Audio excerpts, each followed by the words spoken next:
Welcome, everyone. This is Ariel Williams with Galactic Astrology, microdosing with the seasons and the Decans. The period we're looking at today includes April 30th to May 10th, 2026, with the Sun at 10 to 20 degrees of Taurus and the Decan of Saturn. The middle degrees of a fixed sign mean getting down to business. And with the Decan of Saturn for the 10 to 20 degrees of Taurus, the grounding is solid. This period is one of four pivotal times during the year, as it represents the middle degrees of fixed signs, the middle degree of Taurus, Leo, Scorpio, and Aquarius. At the 15th degree of each of these fixed signs, the energy starts to turn toward the next season. In the space of a 90-day or 3-month season, the midpoint is 45 degrees in, or the 15th degree of each fixed sign. These days are known as the cross-quarter days. The shift in seasonal alignment occurs on subtle levels and has been historically observed by those sensitive to such pivotal timing. Our Sun is at 15 degrees Taurus from around noon on May 5th GMT to around noon May 6th.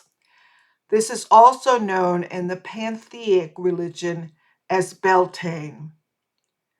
At that turning point, the humoral or temperament in the Northern Hemisphere moves from cold and moist to warm and moist, and in the Southern Hemisphere, we move from warm and dry to cold and dry.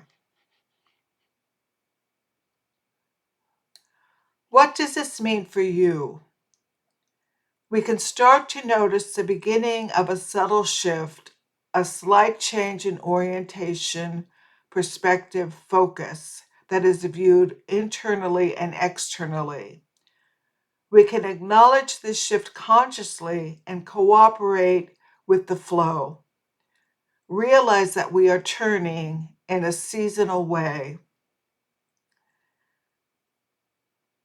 These sharings that I offer are a glimpse into the cosmic picture, and there is infinitely more happening at the planetary and cosmic and galactic level. What is chosen as representative here are the pertinent points of connection with our Sun and deep space bodies in relation to the seasonal flow and the Decan influence that changes every 10 days. The deep space bodies blessing us now during April 30th to May 10th include a supercluster, 2 galaxies, a black hole, 1 pulsar, 2 fixed stars, and a grand fixed square. The supercluster is Perseus Pisces supercluster at 19 degrees of Taurus, 56 minutes. This supercluster gathers a multitude of galaxies spanning more than 40 degrees in the northern sky. It is a filament which functions as cohesive connective tissue. It combines dark matter, gases, dust lanes, and cluster nodes of various types of galaxies in an elongated shape that functions as a cosmic meridian. The value of this supercluster is enhanced by its location at the border of the massive Taurus void. This is an apparent empty part of space. We say it's empty, but what's really there is unknown and not visible. The proximity between the supercluster and the void speak to the underlying dance of form and emptiness that is the experience of our lives. We encounter beginnings and endings, ups and downs, and times when we feel empty and full. The mythology of this supercluster reflects the story of Perseus, the hero who freed Andromeda and severed Medusa's head. Pisces, the other part of this supercluster, reflects transformative union of duality. This is a massive reminder for us to live at peace and fully functional within the dualities of our lives. The galaxies include NGC 1068, also known as M77, and we talked about this in the last installment. NGC 1068 is a Ciphered galaxy, a Cipher 2 galaxy at 10 Taurus 40.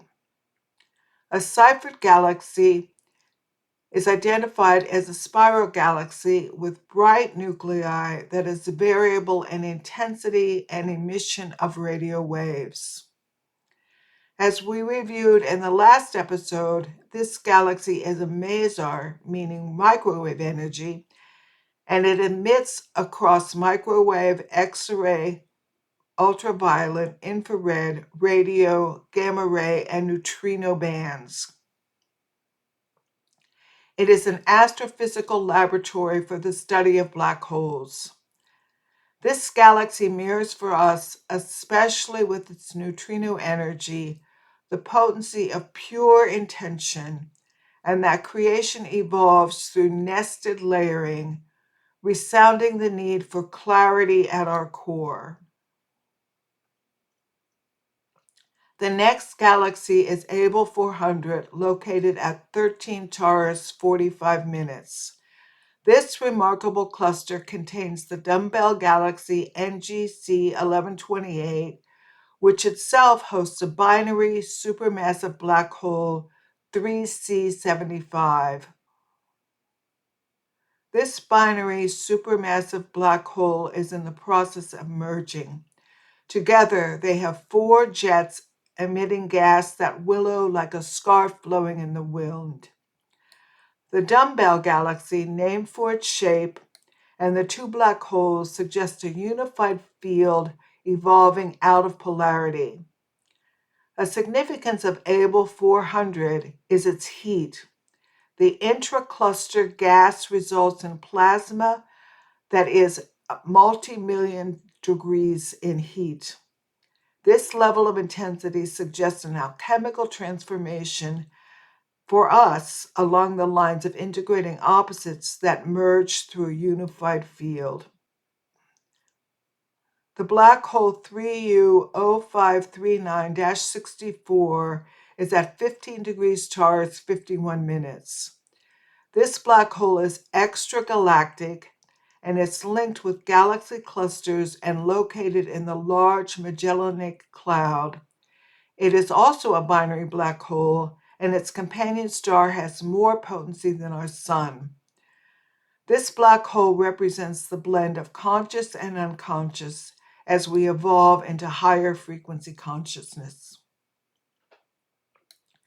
The pulsar 4U0115 plus 63 is at 19 Taurus 20.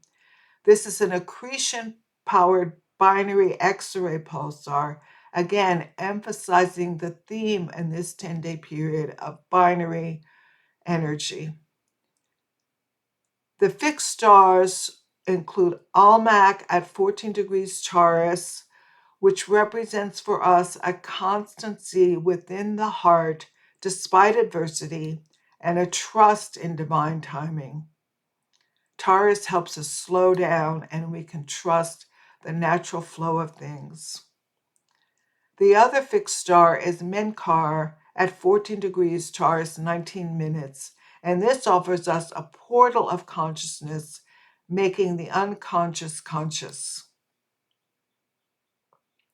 The planets include a grand fixed square with the Sun opposite the trans-Neptunian Radhamathus, and both squaring the center Amicus and the Cubano Varuna.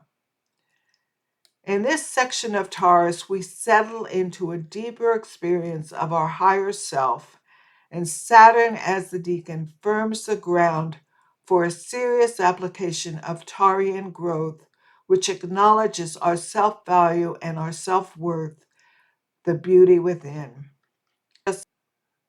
The opposition of the Sun and Radhadamas suggests a collaboration with all parts of ourselves as we break through to new awareness. Radhamathus is associated with adoption, and here we can come home to our spiritual self in fullness. The squares to the opposition, Amicus in Aquarius and Varuna in Leo, help us bring our primal nature, including rage, into expression of sovereignty that encompasses the mastery of self that is free from force. This is, of course, the ideal, the potential, and the possibility. Knowing about these energies can help us embrace the primal nature of the parts of ourselves and accept them in ways that help us. With the help of the powerful galactics, we can have alchemical transformation. The energetics of this time. Consider yourself at the center of the binary nature of your life. Pull into that center, grounded, aware, and accepting of your sovereignty. Allow the oppositions, the dualities, the polarities to come to peace within. We are becoming whole, and as we embrace the whole of ourselves, both the pleasant and seemingly unpleasant parts, we can stop avoiding, circumventing, denying, or submerging those parts we don't like. We can consider what they need or what they might have to offer. The theme of binary, the theme of merging, permeate these 10 days of Sun in Taurus, 10 to 20 degrees. We are in a seasonal shift where we can acknowledge accomplishments and successes and congratulate ourselves for getting this far. We can value the challenges, disappointments, and frustrations as part of the process. The mid-degrees of Taurus with Saturn as a Decan help us settle into our own authority. Sending every blessing wish for this 10-day period, and I look forward to seeing you next time. Bye for now.